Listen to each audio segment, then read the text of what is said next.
Hello and welcome to Politics Today. I'm Farrukh Pitafi. We are going to talk about Pakistan-US relationship because something very interesting seems to be happening.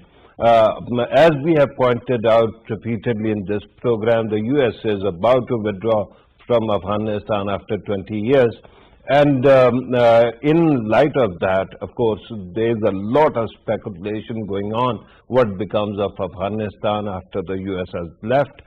Recently, we saw a very interesting piece appearing in New York Times, that is the US or American paper of record. And interestingly, in that, there was a claim that the new director of CIA actually visited Pakistan quietly, and while he did not push for it, there was some kind of demand for bases in Pakistan so that drone attacks in Afghanistan can continue. That was one thing. Today in dawn, we saw another report telling us that Pakistan had actually said that it cannot happen. It is important because, both these reports actually quoted Shah Mahmood Qureshi Sahab, the foreign minister. And it is important to remember that regardless of how relationship, the regional context is, the US and Pakistan have been partners for quite some time, a lot of time actually, and done a lot for each other. Is there a possibility that the two sides can actually work together without the regional context in mind? Because usually whenever you talk about Pakistan-US relationship, three names immediately are mentioned. One, Afghanistan. Two, India. Three, China. And sometimes even Iran. So today we have to actually try to explore, is there a way forward to explore their relationship, bilateral relationship? Until 2011, there was a strategic dialogue which had many rubrics, and we are going to talk about those rubrics as well. But at this moment, let us begin by talking about bilateral issues, and then of course this issue of bases as well. But before that, let us watch a report that our team has prepared for you. Recently, there have been a lot of speculations in the media, ever since New York Times published a report claiming that Pakistan and the United States are negotiating a handover of military bases to the CIA. Media reports claim that the CIA Director William J. Burns secretly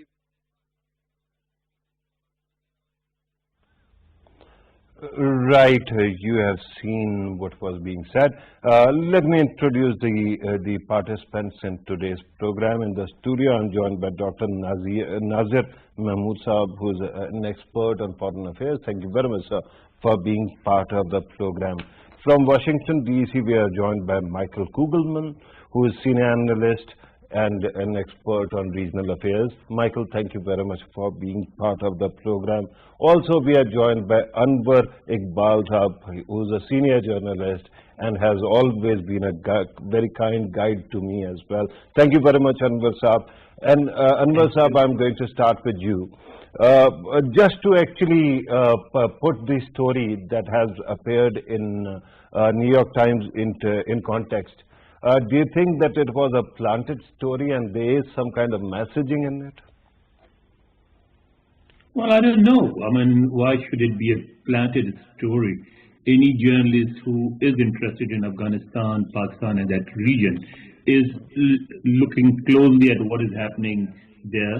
And everybody knows that the Americans are withdrawing, and the Americans have said on record in congressional hearings and at other places that they are looking for options around Afghanistan to have to influence events there.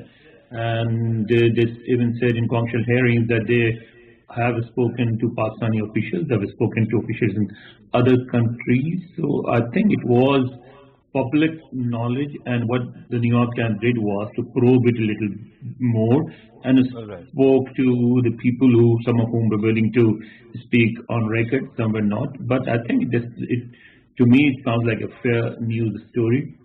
Right. I'm asking this because in Pakistan there's speculation that maybe this is a form of negotiation through media. And I say this because there is a context as well.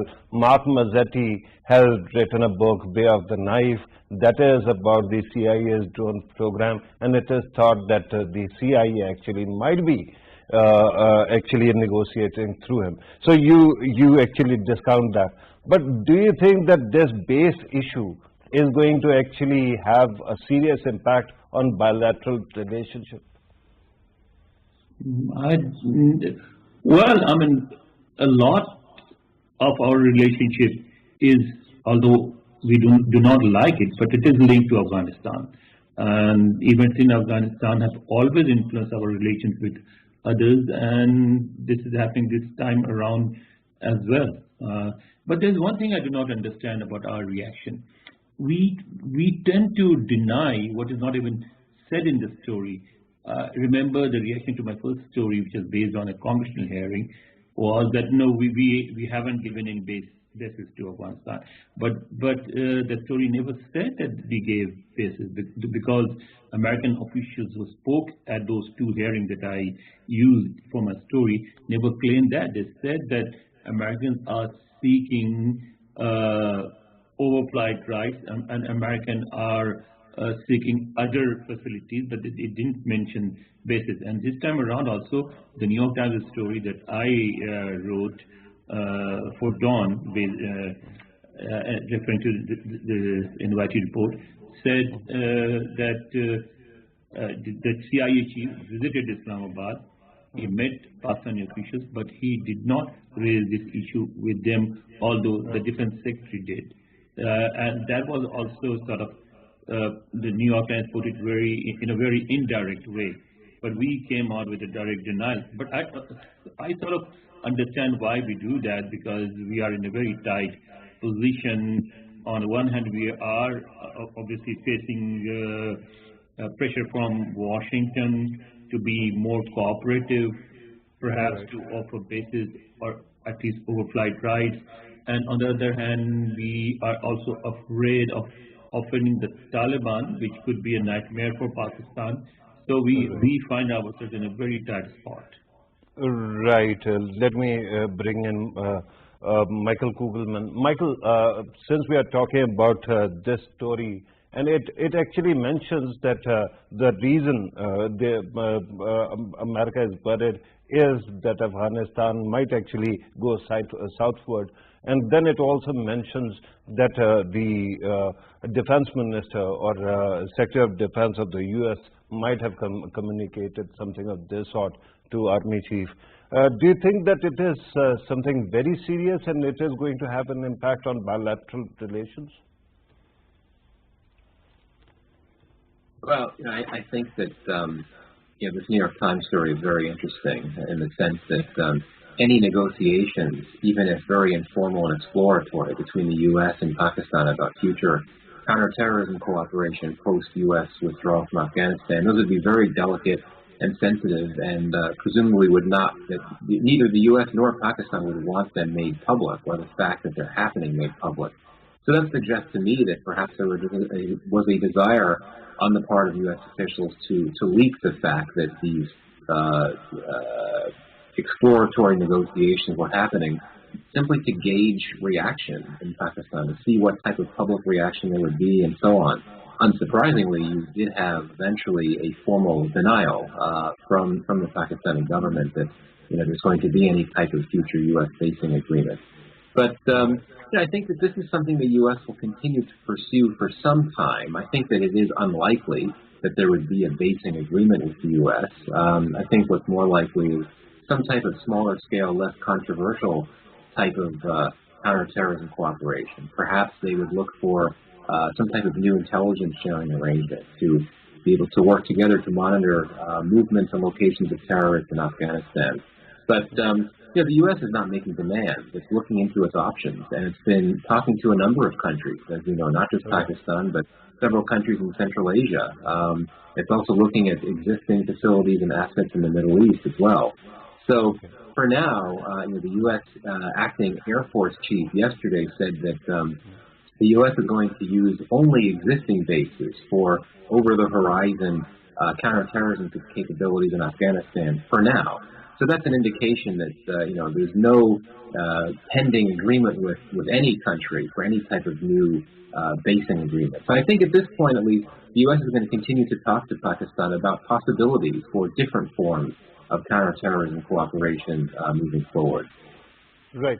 One thing that actually appealed to me, and I wanted to understand, why is it that when it comes to Pakistan, there has to be so much secrecy about it?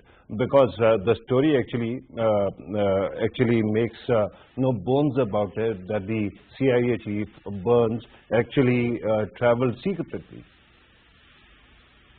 Well, I think that we know that the nature of U.S.-Pakistan relations, it's been dominated by security-related interactions, security cooperation, security tensions. And the CIA has, of course, been a big part of that in the sense that there is a history of there being a presence of CIA personnel in Pakistan in the past. And this is very controversial, as you know, given the political realities in Pakistan, given strong anti-American sentiment in Pakistan, particularly vis-a-vis U.S. covert activities in the broader region, including drone strikes and so on.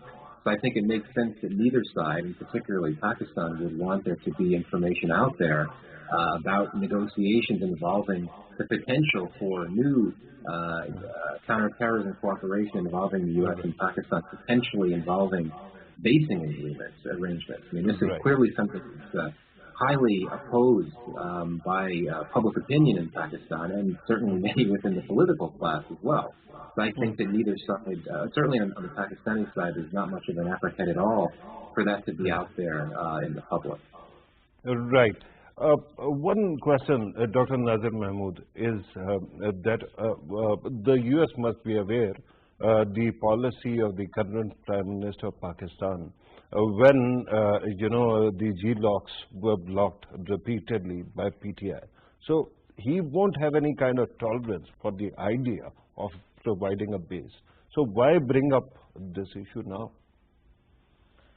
Well, first of all, relying on what Prime Minister of Pakistan said earlier, or what his policy was, let's say 10 years back, ground realities change and positions also change. Okay. So we cannot be 100% sure that if what Prime Minister of Pakistan was following 10 years back will be following right now also. This is number one. Okay. Number two, it's not always, as you just mentioned, that there is a lot of secrecy. In the past also, if we see, whenever bases were provided, it was not known immediately. It takes some time when we get to know that the bases were provided. Be it General Ayub Khan's time, Badabeer operation, we didn't know. Later on, it became known. Then bases of Shahbaz base and Shamsi base during General Musharraf's period also. Initially, it was not known, but later on, after a couple of years, it was known that bases were there. Yeah, but so hang on. You were talking about two former dictators. Right now, we have a democratic government. Well, so this is a hybrid regime. This is a hybrid regime. We cannot say that this is completely a civilian government. Otherwise, they would not be talking to army chief. So there is a lot of discussion going on between the intelligence and military contacts and diplomatic contacts. So all these three channels are being utilized. Okay. Yeah. Yeah, but that has been happening for quite some time, and usually counterparts talk to each other, regardless. Yeah, there is nothing wrong in it. Why actually calling it a hybrid regime? Because that seems to be a pejorative in this country. Let me welcome the fourth guest who joins us on telephone, Zamir Akram Saab, former ambassador, career diplomat, prolific writer. Thank you very much, sir, for joining us. Zamir Akram Saab, what do you make of the story written by Barnes and Mark Mazzetti that appeared in New York Times? Well, I think it's a very speculative story. They have speculated around certain visits and discussions that have taken place, which did take place, between the American Secretary of State, the American CIA chief, and the American Defense Secretary with our military leadership and our foreign office.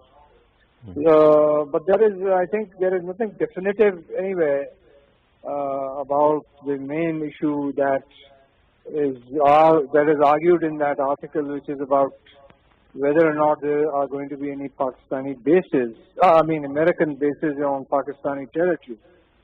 But I think that the statement that was carried in our papers by the Minister for Information and the earlier statement by the Foreign Minister should have put this issue to rest. I don't know why there is this kind of speculation that is still going on. I think the issue is closed, as far as I can understand from what is right. Ambassador Saab, let us talk about US-Pakistan relationship beyond Afghanistan. Do you think there is any scope of the relationship? I don't think so. I think that the best you can do is some kind of soft area cooperation, climate change, COVID pandemic, some kind of renewable energy cooperation. I believe they are thinking of some kind of funds for IMET military training program, but nothing substantial that I can see that the US would be willing to engage in with Pakistan. Yes, counter-terrorism in a broader level, that will remain the issue. But I've always argued, and I've written about it many times, that Pakistani-US relations in and of themselves, there has never been very much substance. It's only when Pakistan is useful to the Americans in some kind of transactional way, whether it was against the Soviets in Afghanistan or whether it was against Al-Qaeda and counter-terrorism later after 9/11. Other than that, I don't see any kind of substantive relationship. Right. Zamir Akram Saab, do stay with us. Let me go back to Anwar Iqbal Saab.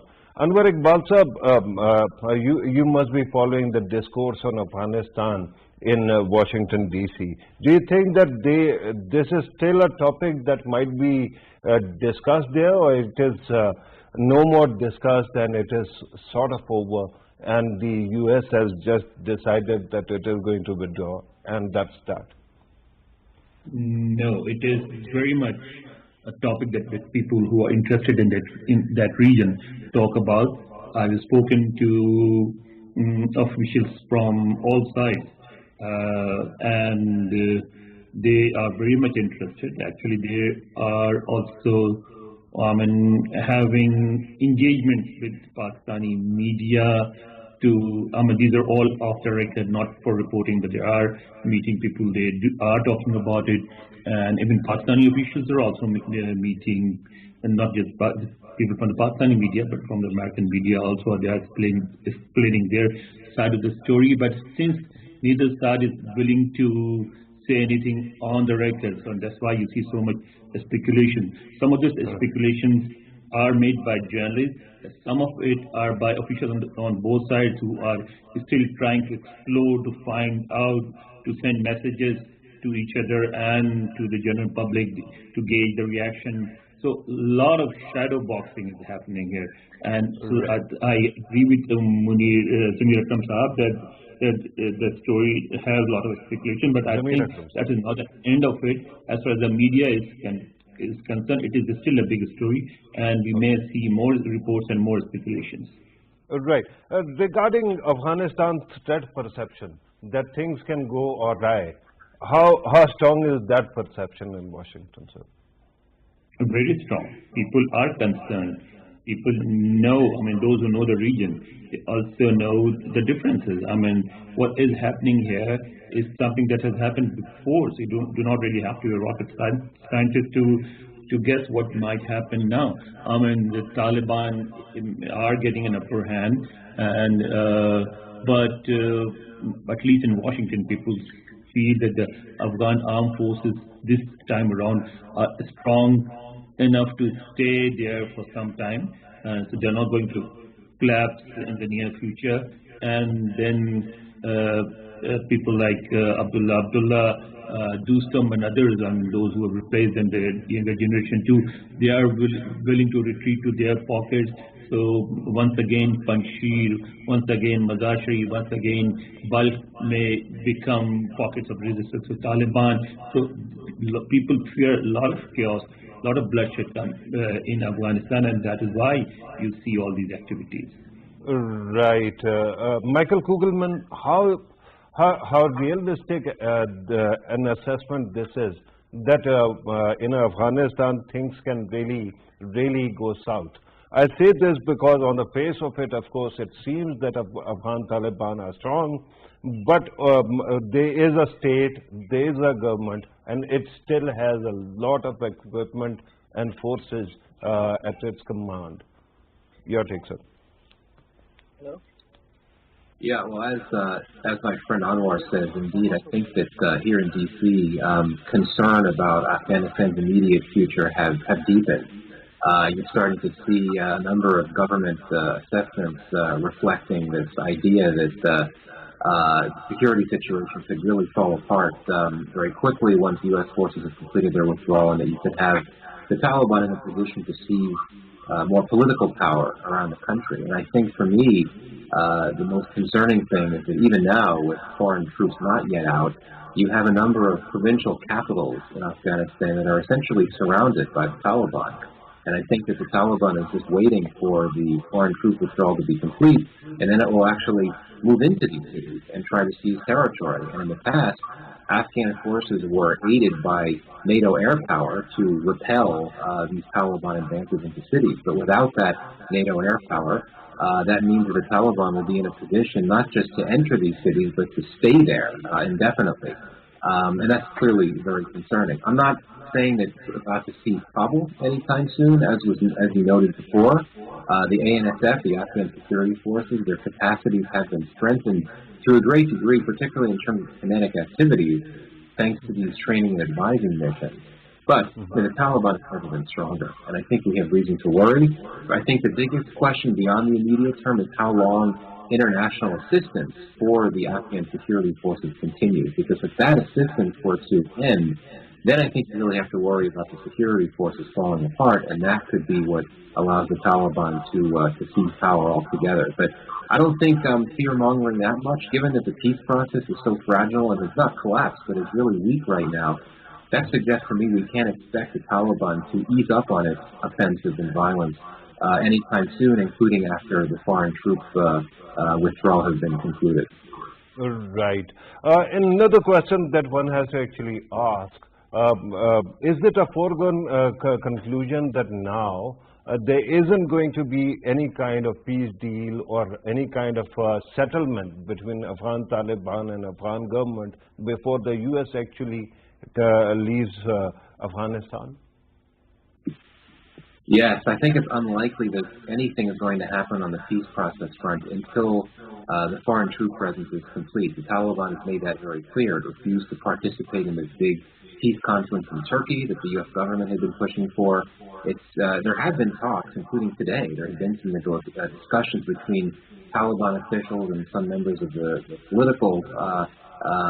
Afghan political community, but nothing really serious. And the Taliban has been very clear that it's not going to do anything, not have any discussions about peace-related matters until the foreign troop presence is gone. But of course, the question is the Taliban telling the truth, right? It'll have that huge battlefield advantage once the foreign troop pullout is complete. So that suggests that we shouldn't necessarily be optimistic that things will change for the better on the peace process front after that withdrawal is complete. I hope I'm wrong, though. Right. Dr. Nazir Mahmood, let me ask you about Afghan Taliban and the prospects of peace in Afghanistan. It seems that Pakistan has been pushing to the extent it can push Afghan Taliban towards dialogue, but it seems that they are not cooperating. Today, there was a report in Indian media that Afghan Taliban might be cozying up to New Delhi. So what happens to the threat matrix in that situation? Well, in that case, I mean, if Taliban are doing that, they are realizing that Ashraf Ghani government is highly supported by the Modi government in India. Okay. And why Taliban are cozying up, probably they want to send a signal to the Indian government that the Indian interest in Afghanistan will be protected and India should not feel threatened. Okay. So maybe that is a sign that Afghan Taliban think that when they occupy Kabul, that's what their ultimate plan appears to be. Okay. Though it may not be that easy for them. It's not in the situation like in the 1990s. Right. But probably by doing this with India, they are trying to prepare a base for their future control of Kabul. Right. You just said that they might be signaling that Indian interests are safe in Afghanistan. Indian interests at the cost of Pakistan? Now, there are two things. One, Indian interest, India has invested there, India has done some positive things, that is good. But there are negative aspects also. The Like, use of Afghan some good things like the library that Donald Trump used to make fun of. Well, there are some development projects that they have done, but there are negative aspects also of Indian presence there, because we know that soil of Afghanistan was being used and is still being used for activities in Pakistan. So if that happens, if that continues, that will not be good for and that is Pakistan's main concern. Pakistan does not want Afghan space to be used for any activities against Pakistan. Right. So if that guarantee is given that Taliban, if they take over Kabul, they will not go anti-India, but at the same time they will not allow Afghanistan's space to be used against Pakistan. No, so but if there is a civil war in Afghanistan, that actually spills over. And that actually cannot guarantee that the space will not be used against any third country. That is the main Pakistan, concern. India, America, or anybody. That is the main concern of everyone, including Pakistan. It should be cause of concern for us also. Right. So I don't see that, even if international forces, all foreign troops withdraw from Afghanistan, that's why I'm saying that it will not be easy for Taliban. If they are thinking that there will be a replay of 1990s, that will not happen. So what is likely to happen? There are 2-3 options. One option is that the control of Kabul will confine to only areas surrounding Kabul. Okay. That is a possibility. 50% of Afghanistan is already, even more than 50%, some say, is already under control of Taliban. So if it goes to 60 or 70%, then the Kabul government will be confined to its own, area surrounding Kabul. Right. This is one option. The second option is that possibility, not option. Yes. And let us yes. call it. Okay. And the second possibility is just like, if you look at Somaliland, the division of Afghanistan into two, certain areas controlled by the Taliban, and Kabul is still controlled by the Ashraf Ghani government. And if that happens, then of course, I think international community will not accept Taliban as legitimate ruler, as they did not do in 19. That won't happen. Right. Zamir Akram Sahab, since we are talking about this, my question and the question that actually comes to mind is that we knew that, even if Donald Trump would have won in May, the US was going to withdraw. Why is it that we are having this discussion now? And why is it that intra-Afghan dialogue never took off the way it was supposed to? Well, there are several reasons for that. One is obviously the view or the policy of the Taliban, which is totally uncompromising. They refuse to accept a ceasefire. But I would also say that part of the blame is equally shared by the Ashraf Ghani government, because President Ghani is not willing to relinquish power. He is not willing to accept a power-sharing arrangement or any kind of peaceful transition from the present setup to another setup in which the Taliban have a role to play. So that is, I think, one of the fundamental reasons why this intra-Afghan dialogue hasn't moved very, very far. The second thing is that, at least since the Biden administration has come to power, They made an initial attempt to get everybody together in Istanbul, but then because of the issue over the delay in the withdrawal of troops from 1st of May till 11th of September, the Taliban refused to participate.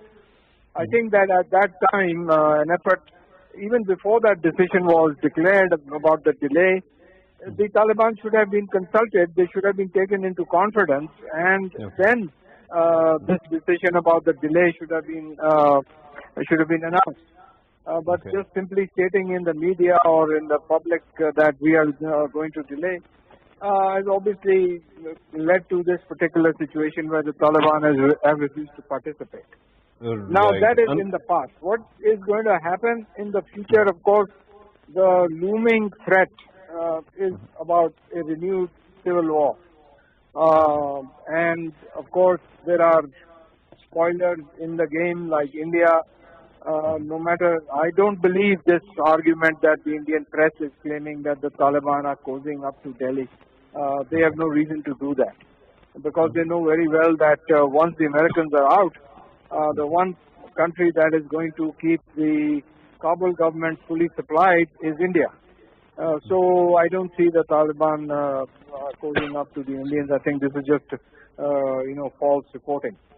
But the more dangerous thing is that Afghanistan is likely to become a fractured country, with the Taliban controlling the countryside and the major roads and arteries, and some of the cities like Kabul, Kandahar, and in the north Mazar or some Herat, remaining in the control of the Afghan government. And this can continue almost endlessly like it did the last time for almost 10 years, this kind of up and down. And people who will suffer more than anyone else is, of course, the Afghans themselves. Then, of course, as you have pointed out, there will be negative fallout on Pakistan, refugees, more extremist, more terrorist attacks. These are all the kind of dangers that are there. On the positive side, and there is a positive, there are some positive developments, and the positive side, I think the most important thing is that there is a commonality of views between the major neighbors of Afghanistan, that is Pakistan, Iran, China, and Russia. These countries are on the same page on how the Afghan situation needs to be dealt with. And I think that with the combined efforts of these four countries, it is possible that we will be able to persuade both the Afghan sides to come to some kind of understanding and to make the necessary compromises for a solution towards a peaceful transition. So that is one possibility. That is a possibility also. Let me bring back Anwar Iqbal Sahab. Anwar Iqbal Sahab, do you think that this whole idea of drawing a deadline, accelerated deadline, and then putting your faith in the possibility of an intra-Afghan peace process was ever a good idea? And if not, who actually messed it up? Well, there's been a lot of criticism of this policy in the U.S. Congress, in think tanks. You often see articles in the U.S. media saying that it was a mistake, that the Biden administration, because it was a new administration, it had the opportunity to buy more time. It should not have announced a dateline, but it has happened. Whether it was a good idea or bad idea, it has happened. And I think the administration is going to do it. They are going to pull all the troops even before September. Some reports claim that by the end of July the withdrawal will be complete. So it is happening. There is no going back. What happens now? I think what Zamir Akram Saab said is very important, that the neighbors getting together and helping the peace process and bringing the two sides on some sort of agreement. If that happens, that will be very good. But the problem is, will they also include the Americans in these negotiations, in this arrangement? If you try to make an arrangement in Afghanistan without involving the United States, will it work? I mean, and also Indians talking to the Taliban.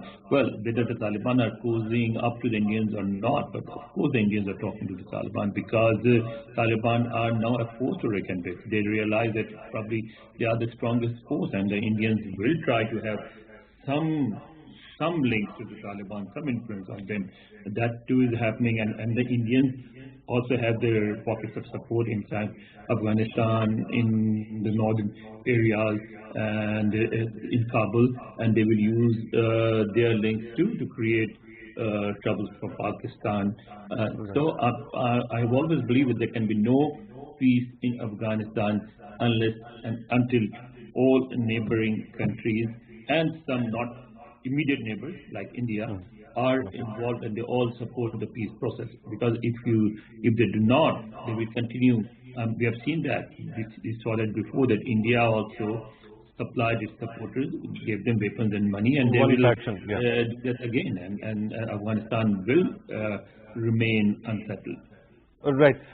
Anwar sir, this question is a hypothetical, but let me ask you, since you were talking about India and Pakistan's role in Afghanistan, if there is peace between India and Pakistan, will it impact Afghanistan positively? If there is peace between India and Pakistan, yes. But will there be a peace between India and Pakistan? Of course, peace between India and Pakistan will have a positive impact on a lot of things, including Afghanistan. It will, one of the major positive impacts of peace will be on Balochistan, because I have no doubt about this, that Indians are using their influence in Afghanistan and perhaps even in Iran. I mean, I have heard American scholars like Christine Fair talking about it after a visit to Iran, that the Indians are using their sort of pockets in those countries to create trouble in Afghanistan.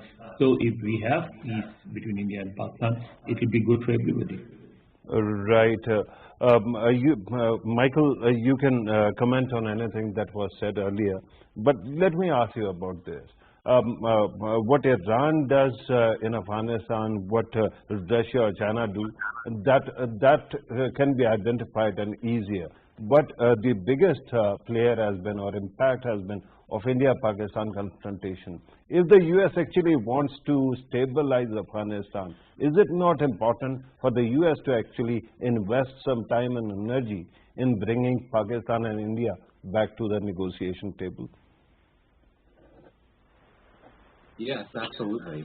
Though the U.S. policy for many years has been to generally stay out of that bilateral relationship. In fact, what it tends to do is intervene only when the two countries are in a crisis, such as what's happened several times in recent years, and then to be a crisis manager, so to speak, from the outside. But no, I mean, certainly whenever you talk to U.S. officials, and regardless of which party is in power, there's always a strong priority placed on the idea of wanting to see a more stable relationship between India and Pakistan. Obviously not a normalized one, because that's not realistic anytime soon, but a more stable one. But the extent to which the U.S. government will want to actually get involved preemptively to try to get the two sides to work more closely together, I'm not sure I'd overstate that, particularly given the dynamics of the U.S. relationship with India. And India is typically hesitant to outside play